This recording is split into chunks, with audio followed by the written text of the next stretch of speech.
बहुत साल पहले की बात है। अमरपुर नाम के एक छोटे से गांव में अर्जुन नाम का एक गरीब आम बेचने वाला रहता था। आम ले लो, ताजे मीठे और रसीले आम ले लो। तभी एक आदमी उसके पास आया। अरे भाई, ये आम कितने रुपए किलो? भाई साहब 50 रुपए किलो। क्या बात कर रहे हो, इतने महंगे आम? क्या इनमें सोना जड़ा हुआ है? नहीं भाई साहब, ये अभी अभी बगीचे से लाया हूँ, बिल्कुल ताजे हैं, इसलिए कीमत भी ठीक। 20 रुपए किलो देने हैं तो दो, नहीं तो मैं कहीं और से खरीद लूंगा।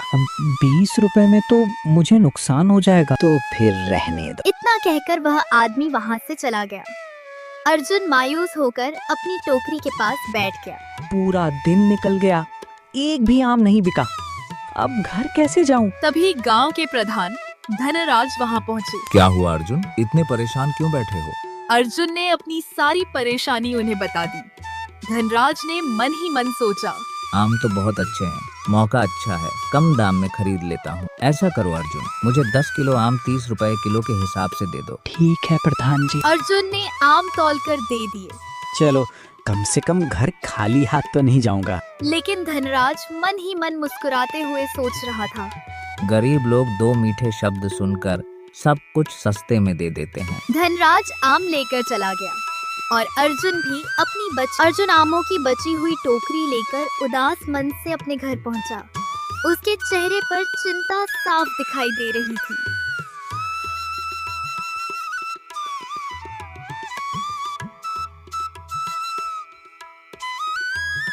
अजी, सुनते हो? अच्छा हुआ आप जल्दी आ गए। क्या हुआ गीता, तुम इतनी परेशान क्यों हो? माँ जी की तबीयत अचानक बहुत बिगड़ गई है, उन्हें तेज बुखार है।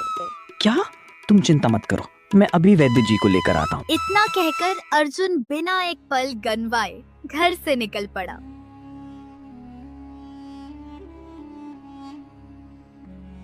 आसमान में काले बादल छा गए। अचानक तेज बारिश शुरू हो गई, लेकिन अर्जुन अपनी माँ की चिंता में भीगते हुए भी दौड़ता रहा। हे भगवान, बस मेरी माँ को कुछ मत होने देना। क्या बात है अर्जुन, तुम पूरी तरह भीग गए हो। वैद्य जी, मेरी माँ की हालत बहुत खराब है, कृपया अभी मेरे साथ चलिए। वैद्य जी तुरंत अपनी दवा की पोटली उठाकर अर्जुन के साथ उसके घर चल पड़े। इनको बहुत तेज बुखार है, एक विशेष जड़ी बूटी की दवा देनी होगी, लेकिन यह दवा काफी महंगी है। आप पैसों की चिंता मत कीजिए, बस मेरी माँ को ठीक कर दीजिए। वैद्य जी ने दवा दी और कुछ देर बाद वापस अपने घर चले गए। सुनते हो, आपके पास इतने पैसे कहाँ से आए? आज प्रधान धनराज ने मेरे काफी आम खरीद लिए थे, उन्हीं पैसों से दवा ले आया। मतलब सारी कमाई दवा में खर्च हो गई? हाँ, लेकिन माँ की जान से बढ़कर कुछ नहीं। कुछ दिनों बाद अर्जुन की माँ पूरी तरह स्वस्थ हो गई, लेकिन अर्जुन की आमों की बिक्री पहले से भी कम होने लगी। कभी 20 रुपए, कभी 40 रुपए। इसी तरह घर चलाना मुश्किल होता जा रहा था। कुछ दिन बीत गए, अर्जुन की हालत पहले से भी ज्यादा खराब हो गई। आम बिकना लगभग बंद हो चुका था और घर में खाने तक का सामान नहीं बचा था। अजी, सुनते हो? आज घर में खाने के लिए एक दाना भी नहीं बचा है। तुम चिंता मत करो गीता, आज भगवान जरूर हमारी सुनेंगे। मैं सारे आम बेचकर ही घर लौटूंगा। अर्जुन आमों की टोकरी उठाकर बाजार की ओर चल पड़ा।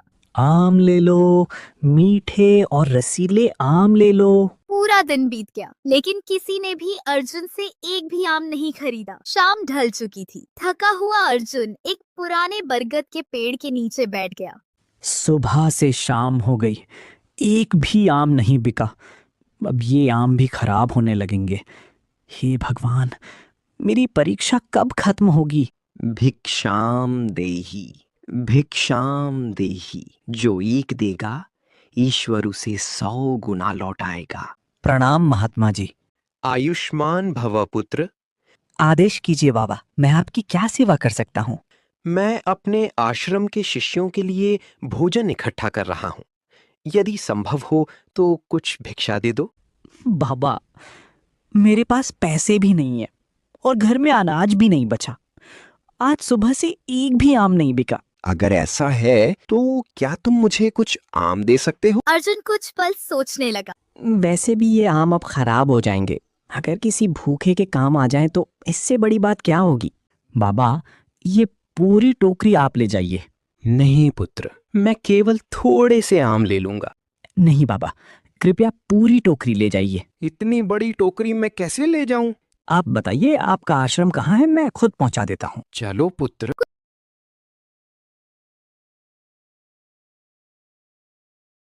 कुछ देर बाद दोनों घने जंगल में स्थित एक छोटी सी कुटिया तक पहुंच गए। धन्यवाद पुत्र। धन्यवाद मत कहिए बाबा, किसी की सेवा करना ही सबसे बड़ा धर्म है। तुम्हारे जैसे दयालु इंसान बहुत कम होते हैं। महात्मा जी मुस्कुराए और कुटिया के अंदर गए। थोड़ी देर बाद वे अपने हाथों में एक सुंदर सुनहरी चिड़िया लेकर लौटे। पुत्र, इसका नाम सोन चिड़ैया है। आज से ये तुम्हारी मित्र होगी। लेकिन बाबा, मैं इसे कैसे रख सकता हूँ? ये कोई साधारण चिड़िया नहीं है, ये तुम्हारे अच्छे कर्मों का पुरस्कार है। ध्यान रखना, इसकी असली शक्ति का रहस्य किसी को मत बताना। यदि किसी लालची इंसान को इसके बारे में पता चल गया तो बड़ी मुसीबत आ जाएगी। मैं वचन देता हूँ बाबा, ये रहस्य कभी किसी को नहीं बताऊंगा। अर्जुन ने आदर पूर्वक सोन चिड़ैया को अपने हाथों में उठाया और खुशी खुशी अपने घर की ओर चल पड़ा। अर्जुन खुशी खुशी जंगल से अपने घर की ओर लौट रहा था। तभी अचानक उसके हाथ पर बैठी सोन चिड़ैया बोल उठी। अर्जुन, महात्मा जी ने जो कहा है उसे हमेशा याद रखना। मेरी जादुई शक्ति के बारे में किसी को मत बताना। तुम चिंता मत करो दोस्त, मैं ये राज अपने दिल में ही रखूं। कुछ देर बाद अर्जुन अपने घर पहुंच गया। अरे, यह सुंदर चिड़िया कहाँ से लेकर आए हो? आज से इसका नाम सोन। लेकिन हमारे घर में तो खाने के लाले पड़े हैं, हम इसे खिलाएंगे क्या? भगवान जिसने इसे भेजा है वही इसके खाने का भी इंतजाम करेगा। अर्जुन भाई, घर पर हो? हाँ मोहन भाई, आइए। आज मेरे बेटे का जन्मदिन था, बहुत सारे पकवान बच गए। सोचा इन्हें फेंकने से अच्छा है किसी जरूरतमंद के घर दे दूं। भैया, आपका बहुत बहुत धन्यवाद। धन्यवाद मत कहिए, किसी का पेट भर जाए इससे बड़ी खुशी क्या होगी। मोहन वहाँ से चला गया। अर्जुन और गीता भगवान का धन्यवाद करते हुए भोजन करने लगे। अगले दिन सुबह अर्जुन फिर से आमों की टोकरी लेकर बाजार पहुंचा। आम ले लो, ताजे और मीठे आम ले लो। भाई, मुझे 5 किलो आम दे दो। मुझे भी 4 किलो चाहिए। देखते ही देखते अर्जुन की पूरी टोकरी खाली हो गई। हे भगवान, आज तो सारे आम बिक गए। अर्जुन ने अपनी कमाई से अपनी माँ और गीता के लिए नए कपड़े, मिठाइयाँ और घर का राशन खरीदा।